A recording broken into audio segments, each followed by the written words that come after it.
The next thing we need to do is we need to make some choices about what our colors are going to be and if we're going to do a pattern or how we're going to handle that. So now would be the time to go select your yarn. Okay, now we're ready to go ahead and start our weaving. I like to use these plastic needles, and actually they generally are a little bit longer than this, but they oftentimes break off at the tip. But you can recreate a tip by just gently taking some sandpaper and rubbing the point of the needle, or what has sometimes become a blunt end of the needle, to create that little point again. So I like how we can continue to use them even after they've broken. So we talk about threading the eye of the needle, and I've gone ahead and done that.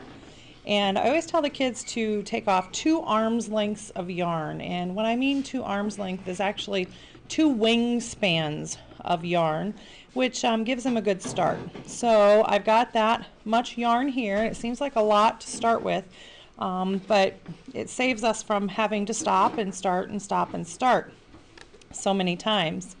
And of course I always have to get a little knot in there to start with. But like I mentioned in the beginning, is what you want to do is you want to start by just going ahead and tying your yarn to your little tail that you left out there. And since our warp threads are so close together, we do have to really focus and concentrate on making sure we go over and under only one at a time, unless you're working on some other kind of pattern. And we also have to remember that we have these threads, these warp threads, on the sides of our loom, and sometimes they're very, very close to the edge of our loom, and we need to make sure that we're including those. But the way we're going to proceed, and I actually like to work upside down, so we're going to go just our basic over, under pattern, one at a time.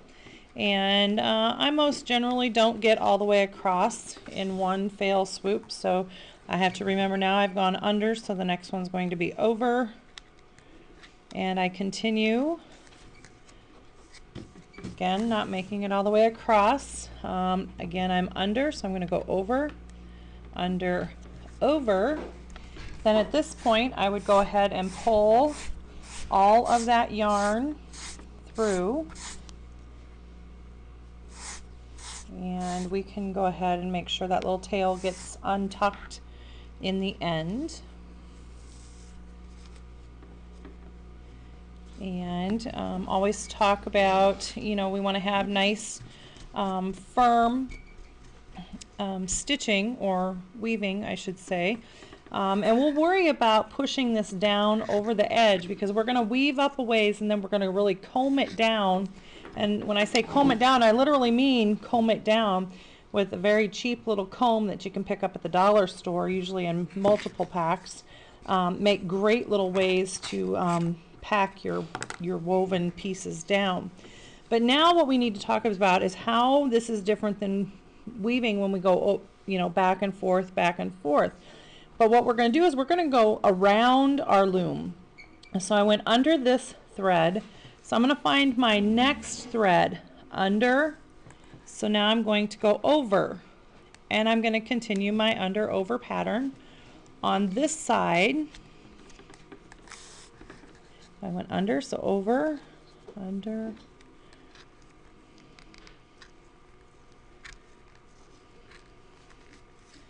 okay, and it looks like I ended over on the last warp thread on this side. So I'm going to go ahead and pull that all through.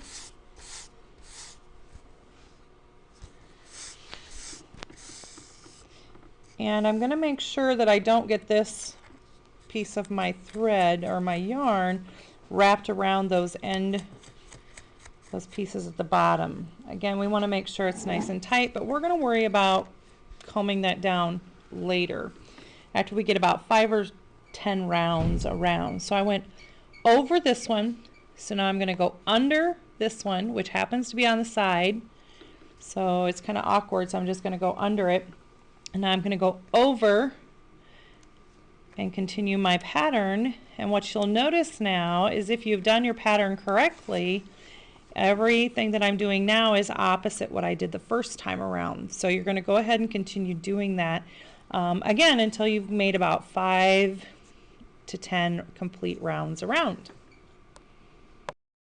Okay, I think I've done about 6 rounds now around my loom. Again, keeping my pattern going over, under, over, and going all the way around. Again, you can use a nice little cheap comb like this to help pack your weft threads down and make them nice and compact, so we don't necessarily see our warp threads in our finished product.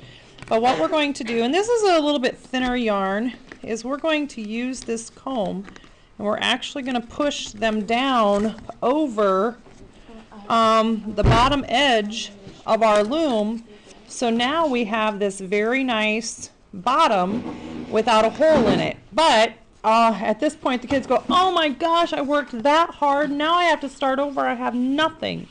But really what they have is a really nice bottom for their pouch. So it's okay. At this point you would just go ahead and continue to weave. If you had any special weaving patterns that you wanted to show the kids about creating different patterns within their weaving, you could certainly do that as they continue to go up. You're going to continue to weave, and when I get ready to change thread, either staying with the same color of yarn or changing to a different color of yarn, I'll join the video again and show you how to add, because we're not going to tie any knots when we add. So happy weaving!